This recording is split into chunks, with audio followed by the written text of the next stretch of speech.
Hey everyone, Teresa with Hick-A-Billy LLC. This right here is my homemade incubator I have, and it has a,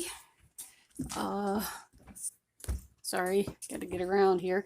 It has a fan inside, circulating air, and then this thing right here, and we can't really see the numbers because of the sun coming through the window, but this is my temperature regulator. Keeps it at the right temperature that you need for incubating. And let's see, what else do I have in there? I do need to order a humidity controller. I did have it on here for a little bit when it came in last week, but I put it on my lockdown incubator. So I'm raising quail right now. I was experimenting with it. And this was meant to be at a lower area so that I can actually see through the top and look above, see what's going on. But anyway, this I had a clear door that goes in here. Not sure what I did with it, but I had used this last year for eggs for chickens, and I'm using chicken egg turners for my quail eggs for now, and it seems to be working well. So since I don't have, and I have a light set up there, since I don't have a humidity controller, I'm using it by using the sponge, and it looks like it's doing well in there. But anyway, oh, light turned on so you can see a little bit better. Here's the sensor hanging down above the eggs. Now I did get my, my quail rails for the incubator, or for the egg turner. I just have to install them, but I already had eggs incubating, so until I get through the ones I've got, I'll have to change that. So that's part of the controller. You have heating and cooling, and so when the temperature drops, my light bulb is plugged in, and it will turn it on and off as it needs. And then it just goes right here to my power strip for the, I think this cord right here is the egg turner that comes out and comes over this way. So it's very simple. Fits the size of exactly the square size of your egg turner. So I think if I wanted to set this up to do multiple trays in there, I probably could. If I can redesign it so that I could put in multiple trays. I'm not really ready. Think I need that. It's 120 eggs per tray of the quail, so I don't think I would need more than that for my own personal use. So I'm going to show you here next my lockdown incubator, which I have in my storage room. So here we go. Room now, and it's quite a mess right now because I'm doing a bunch of different projects, so please ignore the crap in the background. But this is my lockdown incubator, and right now the light's off.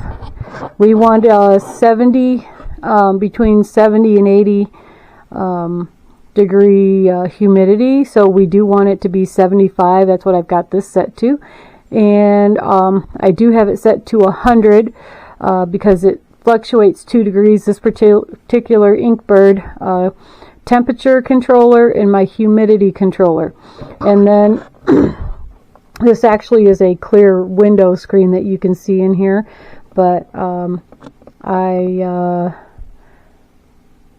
got to figure out how to keep that condensation. Maybe do a double layer so the condensation doesn't block our view.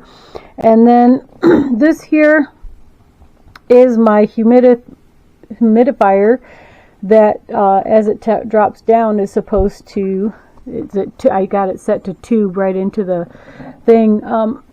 I got to get a new one because this thing, it's brand new, but it just doesn't work. A lot of times when you turn it on, it will get a red light, and the sensor thing that makes it mist, this is my humidifier thing for a desktop, and it I have to sometimes tilt it. I don't know what the trigger is or if it's a loose wire, but it's not working right. So I've got to do something to replace it. But right now, since I have chicks hatching, I can't really get rid of it. I just got to keep messing with it until it triggers itself off. And if it gets too low, which usually takes quite a bit to get too low, but if it does get too low, I will throw in a paper towel, damp paper towel, real quick, and that'll bring up the temperature, or the humidity, I apologize. So now the light's on, and we can see I have 6 chicks that have hatched, but we can try to see through there. And then we'll go up to the top, maybe we can see up here. So on the top, I have a fan. And actually, you can see down through the fan anyway. So the bulb is off to the side, and my fan to circulate the air. And, the chicks are below. And this here is actually, I fashioned in a glove. And the whole purpose was of this was on the videos I watched. It was recommended. That's why it's called lockdown, to never go in it. I've been having some malfunctioning stuff because this is new. I've made it, and it's my first run on it, so I got to find all the quirks and everything with it. And but this was designed so that I can put this glove on, and I could reach inside without opening the incubator at all, so I don't have any humidity loss. The point of not opening the incubator during lockdown process is that you don't want to lose all your humidity, and then the membrane in the egg will shrink wrap the babies and they won't hatch. Or if they are in the middle of hatching, it shrink wraps them, they could die, suffocate, and all that other fun yuckies. So this works really well. I've done it. I put I've tested it out. Let me see here if I get so I just get my hand, we can see inside. There, I got my hand in the glove. And I could reach around and take a look if I want to move an egg. Now this one just started pipping. Oops, there goes the light. Now we can't see because it hit temperature. So we'll have to wait until it goes back up. But I have the ability to be able to reach in there without even having to open. Excuse me. I gotta have my other hand free, sorry. Well, I don't have to. I'll just pull it out. Oops. Sorry guys. Sorry about that.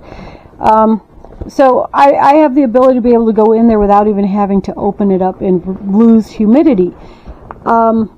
I have found that it's not that big a deal if I did open it up because it doesn't lose a lot of humidity.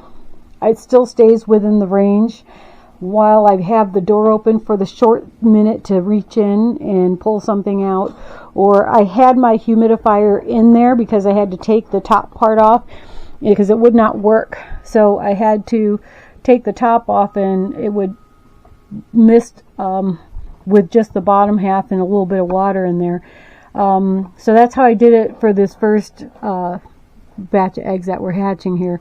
And I think I've taken it out. I got to just figure out how to get this dang thing to work. But like I said, it's been maintaining its humidity as long as I'm not in there and opening the door and leaving it out open for a while. So it's been doing really well. These chicks that are in there, I won't be pulling them out until later tonight. The first 3 that hatched yesterday. I have a total of 6 overnight that had hatched. But I think only 3 of them by later this evening will be ready to move into the brooder. So anyway, This is my lockdown brooder. Basically all, I think my, the lockdown incubator. But what I think needs to, for both of my incubators, I need to have both a humidity controller and a temperature controller with a humidity or humidifier that actually works. So I will be ordering new humidifiers for both, and I need another humidity controller for the other incubator, and then I will be all set. I think all set up for as long as these things last, to be hatching and making new babies whenever I feel like it. So that's my setup that I have. I hope you guys enjoyed. If you guys have any questions on how I built it and want to know, how to do it, I would be happy to share that information. I just bought insulation board. With our colder nights, I have been putting my jackets. I put like 3 jackets on the top of this to help hold the heat in, so it doesn't cycle out as much. We're still getting below 30-degree temps at night, and this being my storage room for all my junk, with this being my storage room for all my junk, it's not heated as well, and it's at the farthest end of the house, so away from the heat source, because we don't use our furnace to heat our house. We use our wood stove. So anyway, yes, give me an email, shoot me an email, let me know. Unfortunately, my Hick-A-Billy LLC email address, I can't remember the password, and I didn't set up a different email address for them to give me the information. I no longer can access that email address. So my new email address is Teresa, THERESA 6845346 @gmail.com. I might eventually change that, because that is my personal email address. But you're welcome to contact me for any questions or whatever you'd like. All right. Thanks, everyone.